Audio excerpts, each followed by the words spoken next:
নমস্কার বন্ধুরা, সুনিতার হেসেলে সবাইকে স্বাগত। আজ আমি আপনাদের সঙ্গে শেয়ার করব ডিম পোলাও। পোলাও কিংবা বিরিয়ানি আমরা কিন্তু সকলেই খেতে ভীষণই ভালোবাসি, তবে পোলাওটা এমন একটা খাবার যা আমরা ওয়ান পট মিল হিসাবেও কিন্তু বানিয়ে নিতে পারি।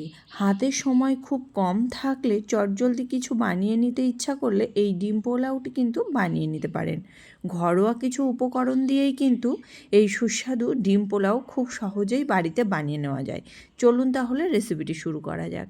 এখানে দেখুন, আমি ডিম পোলাও বানানোর জন্য এখানে আমি বাসমতি চাল নিয়ে নিয়েছি। চালটাকে কিন্তু আমি বেশ 30 মিনিট মতো একটু ভিজিয়ে রেখে দিয়েছিলাম। ভিজিয়ে আমি জলটাকে ছড়িয়ে একটা পাত্রে নিয়ে নিয়েছি। এখানে ডিম নিয়ে নিয়েছি সেদ্ধ করে রাখা, আর নিয়ে নিয়েছি কয়েক টুকরো আলু। ওভেনে একটা কড়াই বসিয়ে দিয়েছি, তাতে দিয়ে দিয়েছি পরিমাণ মতো সাদা তেল। আজ আমি সাদা তেলেই রান্না করব। আপনারা চাইলে কিন্তু সর্ষের তেল কিংবা ঘিতেও রান্নাটা করতে পারেন। তেলের মধ্যে দিয়ে দিয়েছি সামান্য একটু লবণ। এবার ডিমগুলোকে ভেজে নেব। তার জন্য এখানে ডিমগুলোকে হালকা একটু গা চিরে নিয়েই আমি ডিমগুলোকে কিন্তু হালকা লালচে কালার করে ভেজে নেব। আর ডিম ভাজবার সময় আমি কিন্তু হলুদ ব্যবহার করব না। আজ পোলাওতে আমি কিন্তু হলুদ দেব না, সাদা পোলাওটাই রান্না করব। ডিম কিন্তু ভাজা হয়ে গেছে, এর থেকে বেশি লাল করে আর ভাজবো না। ডিমগুলোকে একে একে তুলে নেব। তুলে নিয়ে ওই একই তেলের মধ্যেই আমি কেটে রাখা আলুগুলোকে দিয়ে দেব। আলুগুলোকে দিয়ে দিয়েছি। এবার আলুগুলোকেও কিন্তু এইভাবে নাড়াচাড়া করতে করতে বেশ লালচে কালার করে একটু ভেজে নিয়েছি। আলু ভাজা হয়ে গেছে, এবার আলুগুলোকেও তুলে নেব। ওই একই তেলের মধ্যে আমি 1 চামচের মতো এখানে ঘি দিয়ে দিয়েছি। খুব ভালো করে সমস্ত কিছু কিন্তু গরম হয়ে গেলে এর মধ্যে গোটা গরম মশলা আর তেজপাতা ফোড়ন হিসাবে দিয়ে দিয়েছি। ফোড়নটা একটু ভাজা হয়ে এলে এর মধ্যে একটা বড় সাইজের পেঁয়াজকে একবারে ঝিরিঝিরি করে কেটে নিয়েছিলাম, সেই কোচানো পেঁয়াজ এখানে দিয়ে দিয়েছি। পেঁয়াজটা দেওয়ার পরে বেশ ভালো করে একটু মিনিটখানেক সময় ধরে তেলের মধ্যে একটু নাড়াচাড়া করে নেওয়ার পরে এখানে দিয়ে দিয়েছি খুবই সামান্য একটু রসুন বাটা আর সামান্য একটু আদা বাটা। আদা রসুনটাকে কিন্তু বেশ ভালো করে ভেজে নিতে হবে পেঁয়াজের সঙ্গে। আদা রসুনের কাঁচা গন্ধটা চলে যাওয়া পর্যন্ত আদা রসুনটাকে কিন্তু ভেজে নিয়েছি। দেখুন, এখানে আদা রসুন খুব ভালোভাবেই ভাজা হয়ে গেছে। এবার আমি এর মধ্যে আমাদের রেগুলার যে মশলা ইউজ করি সেই মশলার মধ্যে এখানে 1/2 চামচ জিরে গুঁড়ো আর 1/2 চামচ ধনে গুঁড়ো দিয়ে দিয়েছি। খুব ভালো করে জিরে আর ধনে গুঁড়োটা দেওয়ার পরেও কিন্তু মশলাটাকে একটু কষিয়ে নেওয়ার পরে এখানে ভিজিয়ে জল ঝরিয়ে রাখা চালটাকে দিয়ে দিয়েছি। চালটাকে বেশ ভালো করে মশলার সঙ্গে কিন্তু একটু ভেজে নেব। চালটাকে বেশ মিনিট 2-3 সময় ধরে একটু ভেজে নিয়েছিলাম। এবার এর মধ্যে দিয়ে দেবো ভেজে রাখা আলুর টুকরোগুলো। আলুর টুকরোগুলোকে দেওয়ার পরে আবারও কিন্তু একটু নাড়াচাড়া করে নেব।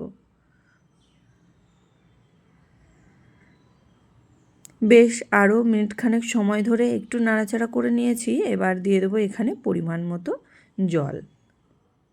যেহেতু আমি এখানে 1 কাপ চাল ব্যবহার করেছি, সেই কারণে এখানে আমি 2 কাপ পরিমাণে জল ব্যবহার করেছি।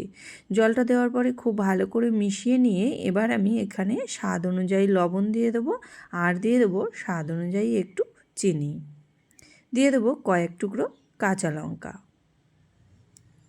খুব ভালো করে সমস্ত কিছু কিন্তু মিশিয়ে নেব।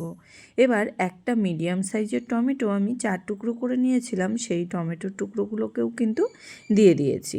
খুব ভালো করে টমেটো টুকরোগুলো দেওয়ার পরে এবার আমি ঢাকা দিয়ে রেখে দেব। গ্যাসের আঁচটাকে একদম লোতে রেখে প্রায় 7 থেকে 8 মিনিট মতো। এখানে আমি প্রায় 8 মিনিট মতো ঢাকা দিয়ে রেখে দিয়েছিলাম। দেখুন, এখানে আবারও একটু নাড়াচাড়া করে নিয়েছি। এবার এর মধ্যে আমি যে তেজপাতাগুলো আছে সেই তেজপাতাগুলোকে কিন্তু তুলে নেব।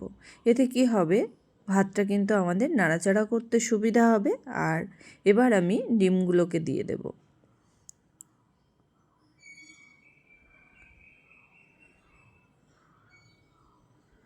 সমস্ত ডিমগুলোকে কিন্তু দিয়ে দিয়েছি।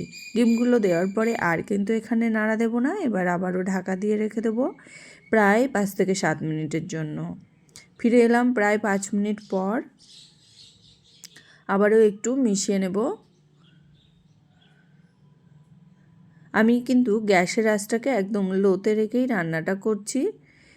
এতে কি হবে, চাল আলু কিন্তু খুব সুন্দরভাবে সেদ্ধ হয়ে আসবে। আবারও ঢাকা দিয়ে রেখে দিয়েছিলাম প্রায় 5 মিনিটের জন্য। এবার ঢাকনা খুলে দেখে নেব।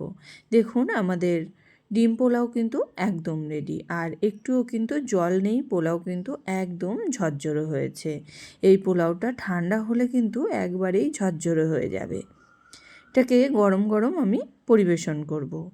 আর যখন কোনো কিছু রান্না করতে ইচ্ছা না করে, হাতে সময় খুবই কম থাকলে চটজলদি কিন্তু এই ডিম পোলাও তৈরি করে নেওয়া যায়। ঘরোয়া কিছু মশলাই খুব সুস্বাদু এই ডিম পোলাও খুব সহজেই বাড়িতে বানিয়ে নেওয়া যায়।